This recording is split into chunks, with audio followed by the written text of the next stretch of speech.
Okay, let's dive straight in. Sixth round, Norway Chess 2024. Magnus Carlsen with white, Ding Liren, the world champion, with black. Move one. Right. Carlsen starts with white's knight moves to f3. And Ding immediately replies, black's pawn moves to d5. Pretty standard opening pair. Very standard. Sets up a flexible structure. Carlsen follows with white's pawn moves to g3.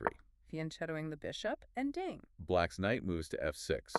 Mirroring, almost. Okay. Then white's bishop moves to g2, getting that bishop on the long diagonal. Exactly. And now Ding stakes a claim in the center. Black's pawn moves to d5. Makes sense. And white gets the king safe early. White castles kingside. Yep. And black follows suit, solidifying the center. Black's pawn moves to e6. So we're seeing a familiar setup, maybe heading toward the Catalan. Could be. Now white challenges black's d-pawn. White's pawn moves to c4. And black pushes past. Black's pawn moves to d4. Aggressive. A little bit. It grabs space, but it can become a target later. White keeps developing. White's pawn moves to e3, supporting the center. And black develops another piece. Black's knight moves to c6. Right. Now, the tension resolves slightly. White's pawn captures black's pawn on d4. And black's pawn captures white's pawn on d4. So that pawn structure is now set. It is. And it's a really complex one. White's pawn moves to d3, solidifying everything. Okay, move 8. And Ding develops his bishop. Black's bishop moves to d6. Yeah, this position. It can come from so many different move orders. That's what's fascinating. Ding's choice, 8bd6, well, it's the most played move here. Very classical. Classical, right. But we're talking about Carlsen here. He doesn't always do classical, does he? Definitely not. Yeah. The standard move, the book move, would be 9bg5, pinning the knight. But Carlsen avoids it. He plays white's knight moves to d2. Exactly. 9, nbd2, a little sideways hop. Ding just castles. Black castles kingside. So what's the idea behind Carlsen's knight move? It feels subtle. It's very Carlsen. He wants to avoid the main lines, make Ding think for himself.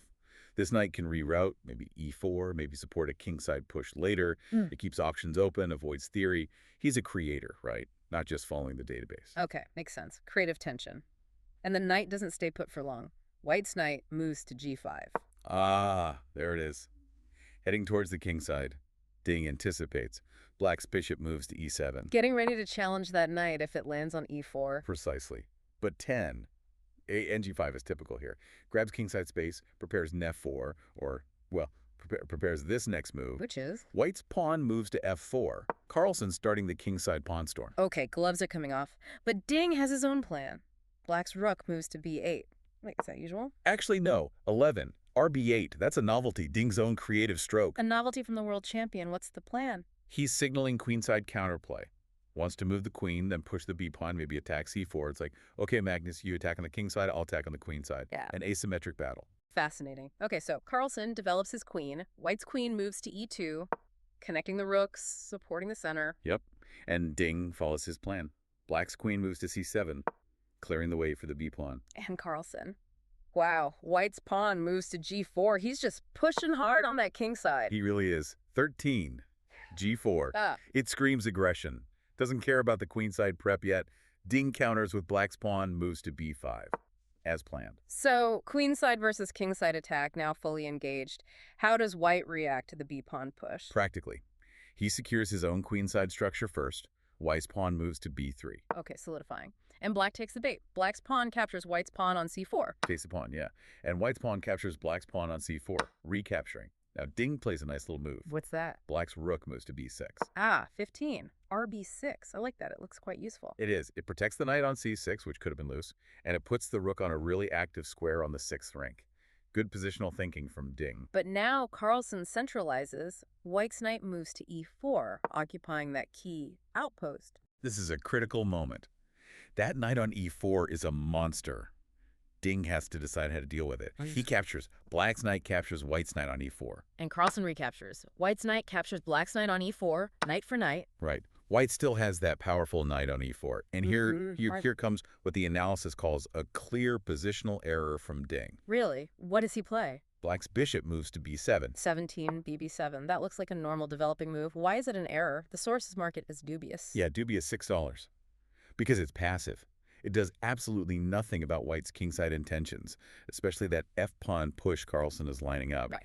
Black needed something active there. Like what? Maybe 17, f6, directly challenging the e5 square and hitting the knight, or even just developing the queen to d7.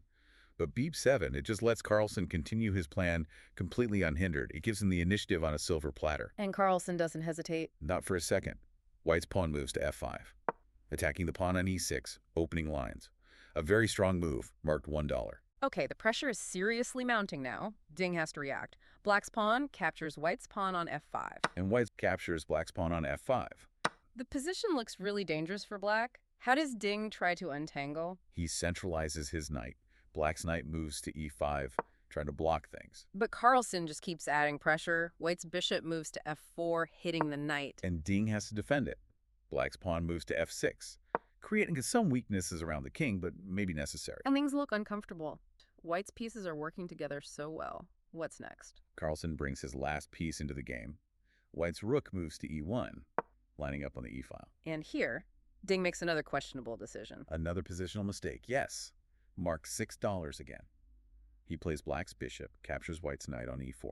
Trading off the strong knight. Why is that bad? Don't you want to trade the attacker's best piece? Sometimes, yes.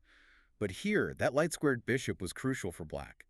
It protected key squares around his king, controlled the long diagonal. Trading it off just simplifies Carlsen's attack. It leaves Black's king feeling very exposed. What should he have done instead? Again, something like 21. QD7, keeping pieces on the board, keeping the defensive bishop. This exchange, it just makes Carlsen's job easier.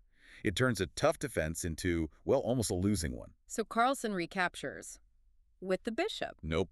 He understands this is about the attack, not material balance. Yep. White's queen captures Black's bishop on e4. Queen takes center stage. Okay. Queen on e4, very menacing. Ding retreats his other bishop. Black's bishop moves to d6. Carlsen just makes a prophylactic king move. White's king moves to g3, tucking the king away from any checks. Ding shuffles his queen. Black's queen moves to c5. White repositions. White's bishop moves to g3, and Black brings the other rook. Black's rook moves to d8. And now Carlsen plays a key move. White's queen moves to e2. Yes. 25. Key 2. That's another strong one. Mark $1. It looks like a retreat, but it sets up a deadly threat. Which is? The plan is now 26. bd5, check, followed by qh5. A massive, crushing kingside attack. Carlsen is just methodically building it up. Ding is purely defending now. The commentators felt Carlsen should probably win from here. Black brings his knight back. Black's knight moves to d7, trying to cover squares. White continues setting up. White's bishop moves to f2, preparing bd5. Ding tries to block with his bishop.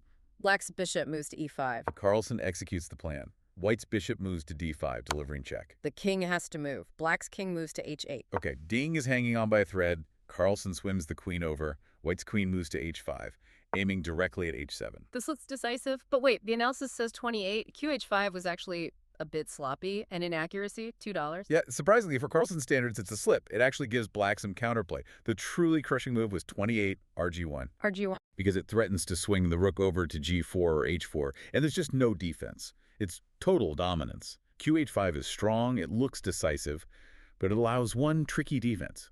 And Ding finds it. No, he plays passively. Black's queen moves to f8, just defending h7. But the best chance, the tricky defense, was 28, RB2, suddenly hitting White's back rank. That makes it complicated again. Wow, a missed opportunity for Black there. So Carlsen missed the strongest move, Ding missed the best defense. What next? Carlsen plays White's rook, moves to e4. Another slight inaccuracy, apparently, though still winning. He's trying to control the center. In here, the final mistake. The catastrophic one. Under immense pressure, Ding plays Black's rook moves to b2.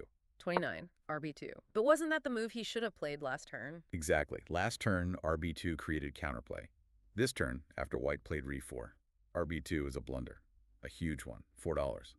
The annotator literally called it the worst move ever played by a world champion. That's harsh. Why is it so bad now? Because it completely ignores the mating threat that Carlsen has set up. It hangs h7 in a way that leads directly to mate. Black absolutely had to play 29. h6, just making a lift for the king, defending the pawn. RB2 just walks into the knockout punch. And Carlsen delivers it immediately. Instantly. White's queen captures the pawn on h7, delivering check. Queen takes h7, check. And Black resigns immediately. Just like that. Wow, why resign? What's the forced line? It's mate in one more move. Black has to capture the queen. 30. King captures the queen on h7. Then White plays 31. White's rook moves to h4, delivering mate. Checkmate.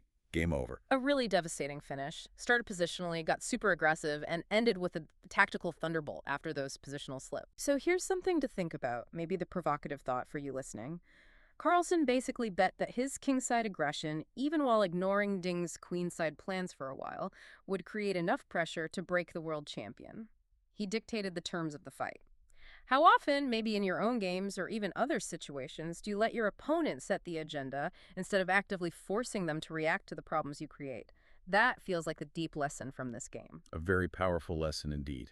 If you want more analysis like this, deep dives into top games, strategies, tactics, well, you should definitely subscribe to the channel Chess Explained by AI. Keep up with all the latest insights from the world of chess.